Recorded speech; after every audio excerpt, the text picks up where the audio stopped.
Саламатсыздар, урматтуу кыргызстандыктар. Баарыңарды ошо жакында өткөн шайлоо менен куттуктайм.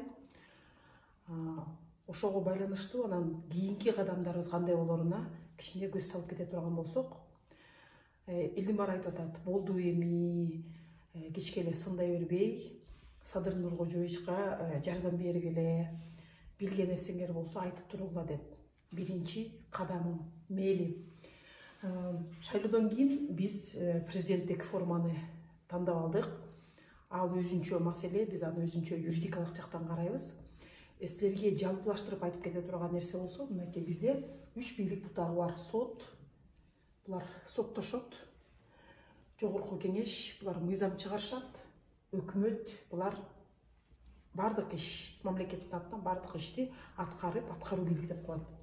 Бул борбордук өкмөт, анан жергиликтүү өз алдынча башкаруу. Бул айылдардын, анан шаарлардын өкмөттөрү, жергиликтүү өкмөт. Президент бул бийлик бутактардын ортосунда тең салмактуулук болуп, ал кандай бир арбитр катары чыгыш керек.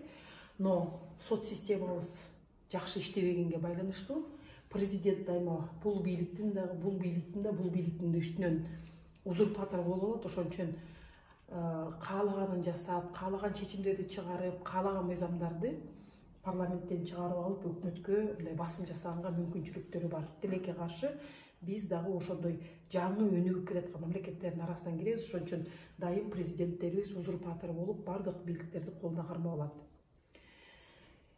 Эми ушунчалык болду, элдин баары ошол жолду макул, биз Садыр Нуркожоевич менен макулбуз деп тандап беришти. Эми эмне кылыш керек? Акыл насаатыбызды айтып коюп туралы. Бул жактын баарын мен өзүм билем дегенге сөзсүз түрдө барат, муну биз билебиз. Но бирок бул жактын баарын өзүм билем деген нерсени калтырып койгон турган болсо, анда бир киши бардык нерсенин баарын мен өзүм чечем. Кайсы бир айылда эмне кыймылдап атса мен ошонун баарын мен чечем дегенге турат да. Андай система эч качан өнүгүүгө алып келбейт. Азыр негизи эле дүйнөдө бат-баттан бир нерселердин баары өзгөрүп турат да. Даже кичинекей мындай болгон бир коллективде баарын бир башчысы чечет деген маселе көп иштебей калган.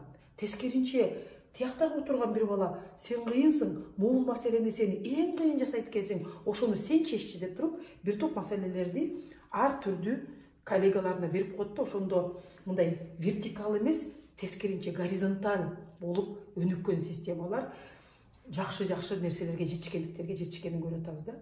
Ошондо менин биринчи сунушум азыркы бийликке, эгер өнүгүү жолуна түшкүңөр келсе, силер жергиликтүү өз алдынча башкарууну өнүктүргөнгө кадам таштайсыңар. Жергиликтүү өз алдынча башкаруунун эки канаты бар. Жакшынакай учуп кетиш үчүн эки канаты бар. Бир канаты бул саясий, көз карандысыздык. Аны чечиш үчүн айыл башчыларын, мэрияларды түз шайлоого алып барышыбыз керек. Эл эмесин, депутат, жогорку кеңештин депутатын шайлаганга барган, президентти шайлай алган эл кантип өзүнүн алакандай болгон айылынын башчысын шайлай албасын? Бул бир. Мыйзам даяр. Кенжебек Бокоев уже биринчи окуудан өткөзүп койгон.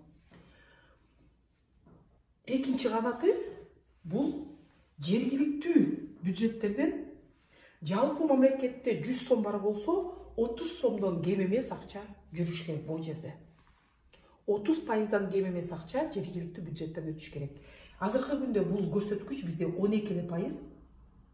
Ошон үчүн 88%ды Минфин чечип, көпүрө болсо дагы Минфинге чуркап, кичинекей бир светин жарыктыруу болсо да Минфинге чуркап, айыл өкмөттөр көп маселелерди өздөрү чече албайт да. Эгер мындай көрсөткүчкө жетип кала турган болсок, бардык саясаттардын баарын айылдар өздөрү чечип, өзлөрүнүн тандаган депутаттары чечип калат да.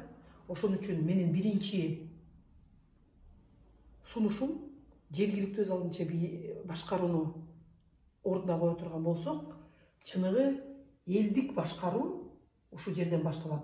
Ылдый жактан өйдө жакка болгон өзгөрүүлөр туруктуу болот. Садыр Нуркожоевич чын эле тарыхта мыкты башкаруучу катары калгысы келсе, биринчи кеңешим ушул. Барыңарга сак саламатта болуңуздар. аман эсен болгула.